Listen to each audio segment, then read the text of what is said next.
Les élections à la Chambre de commerce et d'industrie se jouent en ce moment. Jusqu'au 2 novembre, les entrepreneurs pourront élire les 34 représentants à l'Assemblée de la Chambre consulaire. Le point sur le scrutin et entretien à suivre avec une colistière de CAP CCI 2016. La harpe est à l'honneur en Guyane, dans toute la Caraïbe également. La 24e édition des journées dédiées à l'instrument fut un temps très populaire, basson plein. Chez nous, un concert et des masterclass ont eu lieu à Saint-Laurent. Et en ce vendredi 28 octobre, la langue est à la fête aujourd'hui pour la 33e édition de la Journée internationale des langues et cultures créoles. Une dictée géante a eu lieu cet après-midi dans 9 communes du territoire. Exemple à suivre à Cayenne. Bonsoir à tous et bienvenue dans ce journal. On démarre tout d'abord avec cette information dans le conflit de la sécurité sociale. 8 grévistes ont été assignés en référé pour entrave aux accès à l'établissement. L'audience a eu lieu ce matin, mais les conclusions sont toujours attendues et des négociations sont en cours entre direction et grévistes. On apprend que les 8 grévistes ont été condamnés à 60 € d'astreinte par jour de blocage. Notez que la Caisse de sécurité sociale annonce également dans un communiqué que le siège sera à nouveau accessible à compter de mercredi par une entrée située du côté de la cité Jacques-Arandas. Je vous le disais, les élections à la Chambre de commerce se jouent en ce moment et jusqu'au 2 novembre. Plus de 9000 entrepreneurs sont appelés à voter pour choisir leurs représentants à l'Assemblée de la Chambre consulaire. Quelques précisions sur le scrutin avec Stéphanie Pugliese et Caroline Alcide. Renouveau, voilà le maître mot de l'élection qui se joue actuellement à la Chambre de commerce. Chaque candidat s'efforce à faire oublier qu'il figurait dans la garde rapprochée de l'ancien président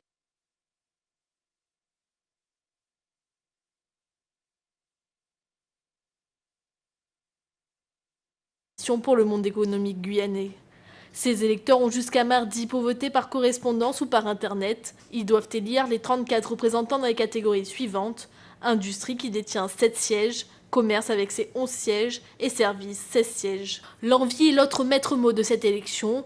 Outre cette bataille quasi fratricide, la Chambre de commerce a connu beaucoup de soubresauts ces 3 dernières années. Reste à savoir si les chefs d'entreprise, déjà en prise avec une forte crise économique, ont la tête à cette élection. Les résultats seront connus après le dépouillement prévu le 7 novembre et les représentants éliront leur président au début du mois de décembre au plus tard. Justement, nous recevions hier soir une colistière du président sortant à la Chambre de commerce. Ce soir, la parole est à l'opposition. Valérie Thérésine est avec nous pour représenter le candidat Jean-Luc Davidas. Bonsoir. Bonsoir. Merci d'avoir accepté notre invitation. Vous figurez donc sur la liste CAP CCI 2016. On rappelle que 2 listes sont présentes pour ces élections qui se déroulent depuis le 20 octobre et jusqu'à mercredi prochain. Tout à fait. Ce sont 9300 électeurs à séduire. Première question. Que voulez-vous dire par CAP CCI 2016 ?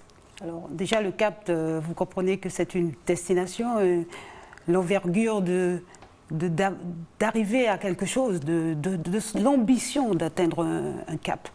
Et nous, cette équipe a justement l'envie et le désir, la volonté d'atteindre le CAP qui est le CAP de cette nouvelle Chambre de commerce. C'est-à-dire qu'on vise surtout cette élection avec une ambition qui est un changement particulier pour 2016, pour l'élection. Bien entendu, la question du changement est fondamentale car cette Chambre a depuis un certain nombre d'années la même rotation, la même attitude, la même habitude, si l'on peut dire ça comme ça. Donc ce qu'on souhaite, c'est apporter justement du renouveau. Alors dans le vif du sujet, votre programme, donc celui de Jean-Luc Davidas, est une chambre jeune. Que comptez-vous faire exactement ? Vous dites jeune, qu'est-ce que vous entendez par jeune ? Je répète plus ou moins les mots de Jean-Luc Davidas qui envisage de créer un renouveau. Un renouveau. Qui dit renouveau dit pas systématiquement jeune. C'est surtout, je dirais, des changements, de l'innovation, d'apporter. Vous savez, on est à l'ère du digital aujourd'hui. Il est temps qu'on ait une chambre de commerce qui parle un peu du digital. Vous êtes créateur d'entreprise, vous cherchez à être en contact avec une chambre consulaire. La première porte, c'est déjà l'Internet. Vous faites l'essai aujourd'hui, absolument rien. Donc vous voulez dire que voilà, le côté digital numérique va être développé, plus d'Internet, plus de connexion via Internet, c'est ça ? C'est la première porte d'entrée aujourd'hui. Pour l'information, on est dans la mondialisation. Donc vous serez moins sur le terrain, par exemple ? Non, il n'est pas question d'être moins sur le terrain. Il s'agit d'abord tout d'être une maison d'entreprise. Donc la question est d'être une ouverture pour tous. Mais par l'ouverture, nous avons l'utilisation du portail, donc qui est par l'Internet. Ne serait-ce que ça. Hein, c'est un exemple parmi d'autres. Bien entendu. Alors on parle beaucoup de renouveau pour la Chambre, mais quand même votre tête de liste, tout comme Richard Gabriel, siège depuis longtemps à la CCI. Ils étaient tous deux proches d'ailleurs de l'ancien président Jean-Paul Lepelletier. Comment comptez-vous faire la différence aujourd'hui ? Alors moi aussi, je suis une ancienne, si on parle comme ça, hein, parce que je suis actuellement en chambre de commerce. Donc, M. Jean-Luc Davidas n'est pas un ancien au même titre que M. Richard Gabriel. M. Richard Gabriel, depuis plus près de 30 ans en chambre consulaire. Il ne s'agit pas de ça. M. Jean-Luc Davidas était aux côtés, comme moi-même j'étais aux côtés, parce qu'il s'agissait d'agir auprès d'un président qui avait l'aura, il faut le reconnaître, d'être un président de chambre de commerce. Donc aujourd'hui, si on a voulu changer, apporter ce renouveau, c'est justement parce qu'on est conscient que depuis le changement, la passation de M. Jean-Paul Lepelletier, eh bien, qu'il n'y a pas eu d'entrain. On est dans une lassitude, absolument rien ne se passe actuellement dans cette chambre de commerce. Il faut quand même rappeler que Richard Gabriel n'a eu que 2 années pour poursuivre plus ou moins la mission de Jean-Paul Lepelletier. Il faudrait commencer par quelque chose. 2 années, c'est déjà un départ. Pensez-vous qu'il y en a... Donc déjà, on peut s'attendre avec la liste, par exemple, CAP CCI 2016, à un réel changement dès les deux premières années. Bien entendu, ça, je peux vous garantir, parce que des idées, nous en avons. Ne serait-ce que quand vous rentrez dans cette chambre de commerce, je ferai un exemple, une anecdote cet après-midi, même à l'entrée, l'accueil, elle vous dit, elle ne répond même pas au téléphone parce qu'on ne lui donne pas l'autorisation de répondre au téléphone. Donc il serait important qu'on puisse avoir des gens qui répondent, qui conseillent, qui orientent, qui dirigent nos chefs d'entreprise. Alors en parlant d'idées, justement, vous commenciez à en parler. Alors nous, on en a discuté en tout cas hier avec la représentante de la liste de Richard Gabriel. Je vous renvoie la question aujourd'hui. Le marché guyanais est constitué essentiellement de très petites entreprises, des sociétés qui durent généralement pas plus de 3 ans. Que comptez-vous faire pour pérenniser leur activité ? Alors là, c'est bien un sujet qui m'intéresse. Parce que s'il y a bien une problématique sur notre région, c'est justement cette pérennité-là. Pourquoi ? Si vous prenez l'exemple de jeunes créateurs, il se rend compte qu'il va connaître son métier. Je prends ne serait-ce qu'un secteur d'activité quel qu'il en soit. La grosse difficulté qu'il aura, c'est comment s'aider en matière de conseil, en matière de gestion administrative, en matière de solutions financières, en matière de formation. Et qu'est-ce qu'il va faire ? Il va se retourner vers cette chambre de commerce, normalement. Malheureusement, nous n'avons pas grand-chose à proposer à l'heure d'aujourd'hui. Nous, ce qu'on voudrait, c'est justement leur apporter des réponses. Et ça, c'est comment ? C'est travailler en collaboration avec tous, que ce soit notre collectivité territoriale, que ce soit nos chambres consulaires, chambres des métiers, chambres d'agriculture et autres, parce qu'il s'agit quand même de la création, de créer un secteur, une dynamique économique. Donc nous avons l'ambition justement d'apporter des réponses à tout ça. Et les jeunes dans tout ça justement qui sont pour le coup très frileux, ils ont beau avoir de bonnes idées, ils ont quand même très peur de se lancer par peur de crouler sous les dettes et de simplement ne pas poursuivre leur activité. Qu'est-ce que vous avez à leur proposer ? Déjà, vous savez, un jeune créateur, quand il a l'idée, c'est comment pouvoir la réaliser et puis comment la financer. Et ça, l'accompagnement des banques, c'est nécessaire. Aujourd'hui, une chambre peut aider à trouver des solutions. Vous savez qu'il y a des organismes, comme vous avez sûrement déjà reçu le réseau Entreprendre, vous avez des solutions de financement, vous avez des aides. Ne serait-ce que je prends l'entrepreneuse, la femme. La femme, quand elle entreprend, elle a une possibilité d'avoir une aide de financement. Dites-moi combien aujourd'hui ont eu ce recours, parce que rien n'est su. Donc c'est tout ça que nous souhaitons mettre en train. Et qui va aider la chambre de commerce maintenant ? On sait qu'on a perdu le port de Dégradé-Cannes. Bientôt, ce sera le tour de l'aéroport Félix-Éboué en 2022. C'est quand même des manques à gagner qui s'en vont. Mis à part, bien sûr, l'argent du contribuable sous forme de taxes, qu'est-ce qui va aujourd'hui permettre à la chambre de commerce de bien fonctionner et de soutenir toutes ces personnes ? Une chambre de commerce a le moyen de pouvoir faire appel à des fonds. D'accord ? Il y a l'Europe. Il y a un certain nombre de solutions et même des conseils, ne serait-ce qu'aider un développement de territoire. C'est aussi, sur une commune et autres, c'est aussi leur apporter des solutions et c'est aussi se trouver des financements. Il y a matière. Ça paraît très simple quand vous le dites comme ça, mais on vous entend très bien. Un dernier point très rapidement si possible, on va parler des choses qui fâchent bien sûr. À quelques jours de la clôture des votes, une plainte a été déposée par votre liste pour vol, détournement et destruction de matériel. Une enquête a été ouverte. Que s'est-il passé exactement ? Ce qui s'est passé, c'est que nous avions des éléments, donc légitimement, nous avons déposé un recours. Et puis on attend que la justice fasse son travail. On s'arrêtera sur ces mots. Merci beaucoup Valérie Thérésine d'avoir répondu à nos questions ce soir. On poursuit tout de suite avec cette information. Comme chaque année, la Caisse nationale d'allocation familiale se déplace dans un département d'outre-mer pour mieux appréhender les difficultés. Cette fois, c'est en Guyane que l'équipe de direction de la CNAF s'est rendue pour 3 jours pour tenter de mieux comprendre la réalité du territoire. Plusieurs particularités sont sorties du lot. On écoute le président de la CNAF.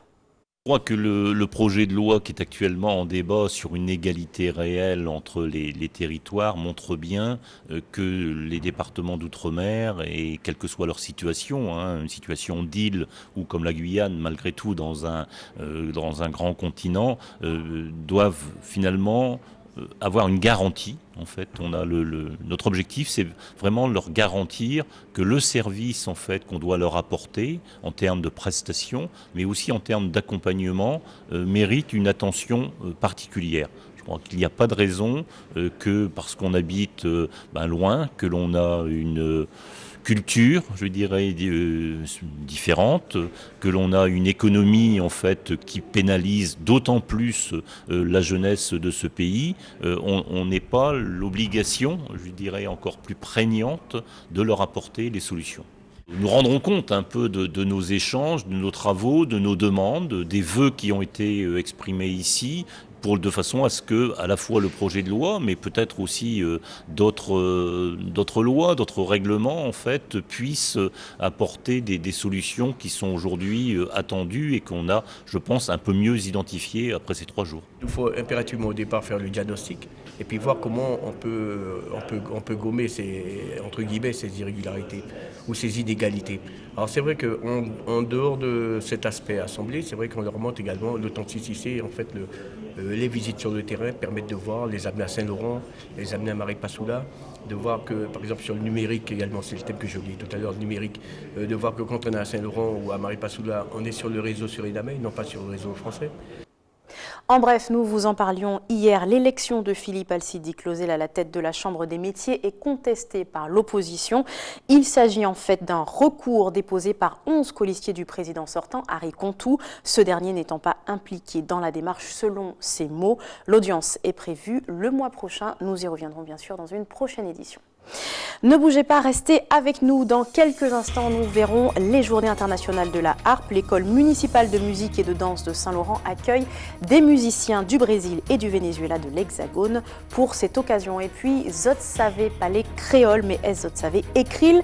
Une dictée géante s'est tenue aujourd'hui simultanément dans plusieurs communes. Reportage à suivre dans quelques instants. Mais avant, une page Facebook en guise d'inventaire d'objets volés. C'est suite à une perquisition la semaine dernière que la gendarmerie saint-laurentaise a décidé d'ouvrir un compte public afin d'y exposer les biens retrouvés chez un mis en cause. Bijoux, clés, vélos, téléphones portables, autant d'objets dérobés au cours des derniers mois dans le quartier de la Charbonnière et alentour.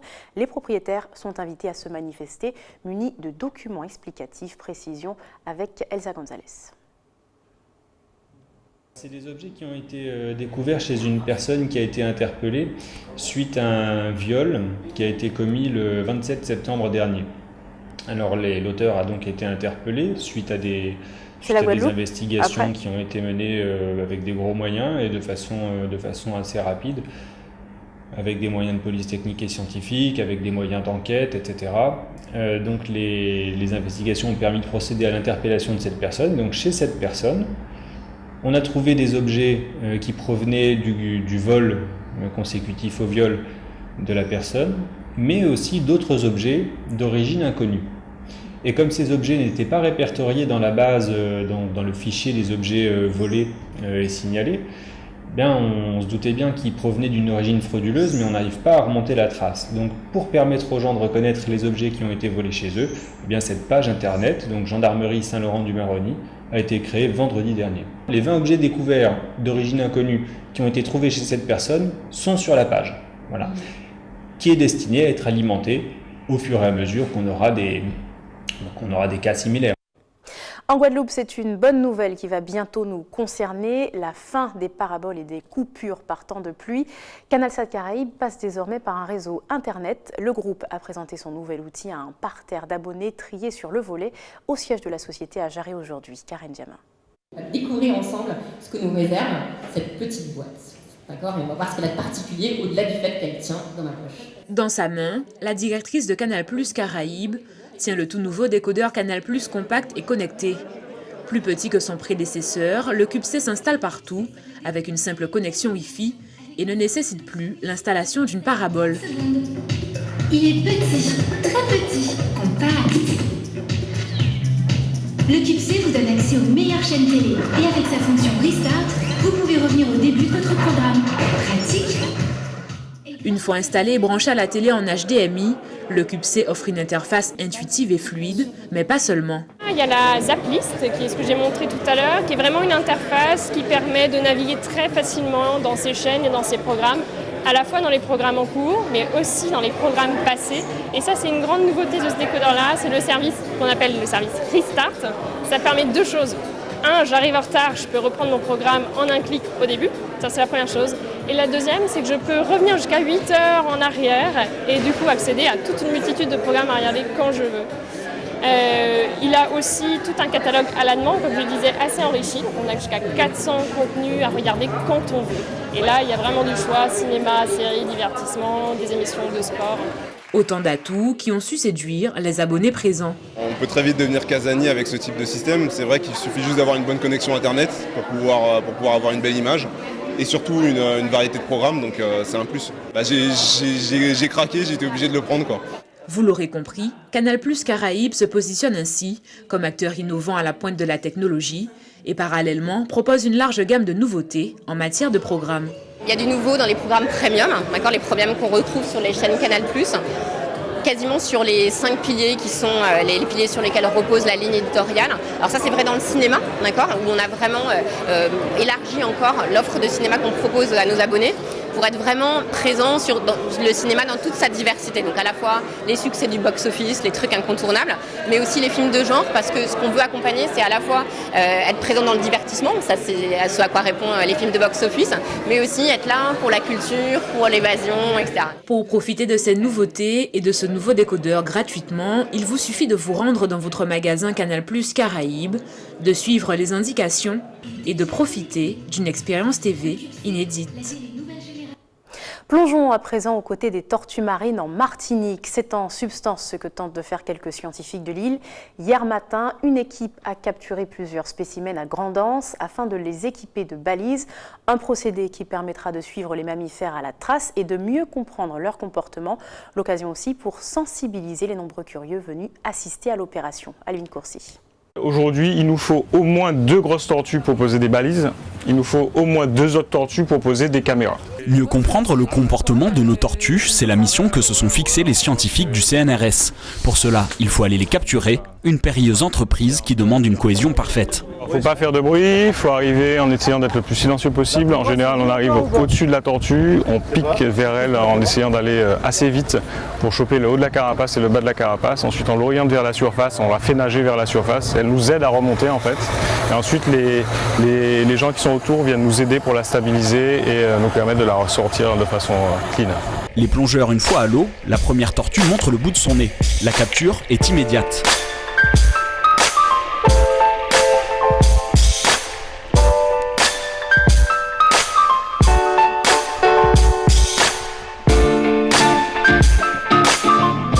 Avec autant de précautions que possible pour ne pas blesser l'animal, les plongeurs poussent le reptile sur le bateau pour qu'il soit ramené sur la plage. Et l'événement ne passe pas inaperçu. Pendant que les scientifiques posent les balises, les membres de l'association Poème enseignent aux curieux le bon comportement à adopter à leur approche. Et qu'on voit des tortues, qu'est-ce qu'il faut pas faire? Ne pas les toucher. Ne pas les toucher, il a raison. Ne pas faire de gestes brusques. Ne pas faire de gestes brusques. Une sensibilisation indispensable puisque les baigneurs sont les premiers perturbateurs de ces animaux en voie d'extinction. Il faut que les gens qui vivent ici, comme les gens qui viennent, se rendent compte de cette importance et se rendent compte de l'intérêt d'avoir des observations respectueuses et de ne pas déranger ces espèces. Pour ce faire, on communique avec eux et lors de ces représentations, ils se rendent compte de ce que c'est une tortue, ils se rendent compte du travail réel des scientifiques et puis ils posent leurs questions. Et ça leur permet de leur répondre et de leur dire qu'effectivement, une observation respectueuse se fait avec telle ou telle approche. Et le message a bien été reçu par les spectateurs. Il ne faut pas faire de mouvements brusques, il ne faut pas crier, Il ne faut pas être devant elles. Il ne faut pas les toucher, il ne faut pas les taper, il ne faut pas monter sur leur dos. Ce que j'aurais bien aimé dire aux gens, c'est de ne pas attraper les tortues. Sinon, après, ils sont en voie d'extinction et on y aurait plus sur la Terre des tortues. Une fois les balises posées, elles permettront aux scientifiques de mieux comprendre leur comportement, leur lieu de migration, de reproduction et surtout de confirmer que les tortues viennent en Martinique pour se nourrir et se développer. Les tortues partent d'une zone de développement telle que la Martinique. Elles se rejoignent dans des zones d'alimentation finale qui sont communes à celles des adultes, puis rejoignent ensuite les zones de reproduction et les zones de ponte qui sont communes aux adultes, mais notamment aussi aux zones de ponte où elles sont nées. C'est ça le plus important, puisque la théorie chez les tortues marines serait qu'elles reviennent pondre là où elles sont nées. Voilà. Une fois baguées, photographiées et répertoriées, chacune d'entre elles est relâchée en attendant de pouvoir les suivre lors de leur long périple dans les océans.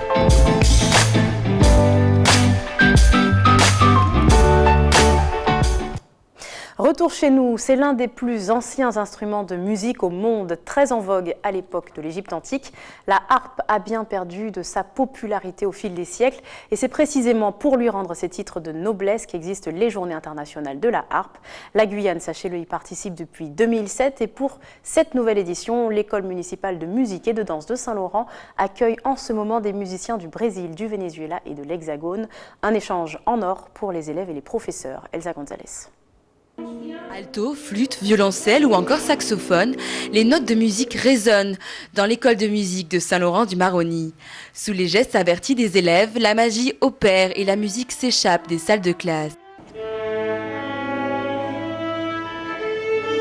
C'était les masterclass ce matin, donc du coup nos profs nous ont demandé de venir pour essayer un petit peu d'approfondir nos connaissances avec d'autres professeurs qu'on n'a pas trop l'habitude de voir ou quoi. Et des professeurs de conservatoire. Et sachant qu'on a souvent vu que la Guyane et Saint-Laurent, c'est une petite ville, donc du coup on a tout le temps les mêmes professeurs et donc c'est souvent les mêmes qui nous coachent et donc du coup ça fait une sorte d'échange, c'est sympa. À l'occasion de la 9e édition des Journées internationales de la harpe en Guyane, de nombreux musiciens ont fait le déplacement. L'opportunité pour ces jeunes élèves de partager leur passion et d'apprendre de ces musiciens de renom. On fait des concerts et puis on arrive un petit peu, quand les professeurs des villes ont envie un peu de voir un petit peu de l'extérieur, on vient un petit peu voir ce qui se passe et puis on essaye de participer avec plaisir. Ces Journées internationales de la harpe ont débuté en juillet en Martinique et termineront en novembre en Guadeloupe. L'occasion de faire découvrir ce bel instrument qu'est la harpe. C'est un peu l'instrument des dieux, l'instrument des anges, l'instrument du roi David et je pense qu'il a une sonorité assez particulière qui fait que ça apaise beaucoup et ça fait beaucoup de bien aux gens malades, aux gens un peu âgés et même dans les quartiers les quartiers très pauvres, très défavorisés. Pour les amateurs de musique classique ou pour les simples curieux, ces musiciens du monde continuent leur représentation ce soir à Irakubo et demain au théâtre de Makuria. Zod Jasave qui jodla sarvun la journée est spéciale pour nous langue qui nous kiltire. C'est dans le cadre de la Journée internationale de la langue et de la culture créole que l'association Rakaba a tenu sa traditionnelle dictée créole en simultané dans 9 communes du territoire. À Cayenne, une trentaine de courageux ont passé le test dans les locaux de la CTG et nous Zod qui y était qu'à souhait. Jonathan Lario. Pas parler, point d'exclamation, pas parler compère, point d'exclamation. Répondre à Tipa, virgule. La concentration est à son paroxysme dans la salle.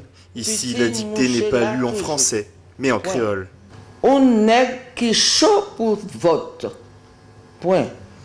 Ils sont une trentaine de tout âge à venir s'essayer à cet exercice et pendant la dictée sur le visage de beaucoup, on peut voir qu'entre parler le créole et l'écrire, le fossé est énorme. Il y a des mots, on n'a pas l'habitude de les entendre forcément ou alors il y a la prononciation qui n'est pas claire ou alors on ne le prononce pas comme ça aujourd'hui. Avant c'était une autre prononciation donc on a certaines habitudes aussi dans l'écriture. J'ai fait le créole à l'école depuis la première. Jusqu'à aujourd'hui, je fais toujours. C'est comme une passion. Il y a une fossé. D'ailleurs, là, je ne parle pas et peut-être qu'il m'a mal parlé, alors que ça nous a écrit alors en dictée à une créole plus soutenue.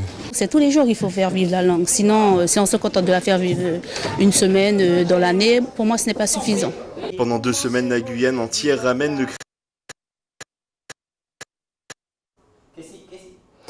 Et c'est la fin de cette édition. Nous vous présentons nos excuses pour la fin de ce reportage tronqué. Nous allons devoir passer au rappel des titres. Les élections à la Chambre de commerce et d'industrie se jouent en ce moment jusqu'au 2 novembre. Les entrepreneurs pourront élire les 34 représentants à l'Assemblée de la Chambre consulaire. Nous avons fait le point ce soir sur le scrutin et nous nous sommes entretenus avec une colistière de Cap CCI 2016. La harpe est à l'honneur en Guyane et dans toute la Caraïbe. La 24e édition des journées dédiées à l'instrument fut un temps très populaire. Bas sont pleins chez nous. Un concert et des masterclass ont eu lieu à Saint-Laurent. Et en ce vendredi 28 octobre, notre langue est à la fête pour la 33e édition de la Journée internationale des langues et cultures créoles. Une dictée géante a été organisée dans 9 communes cet après-midi. Merci de nous avoir suivis. Ne bougez pas, dans quelques instants le journal de TF1, puis vos programmes continuent sur votre antenne ATV Guyane. Très bonne soirée à vous, bon week-end et à lundi.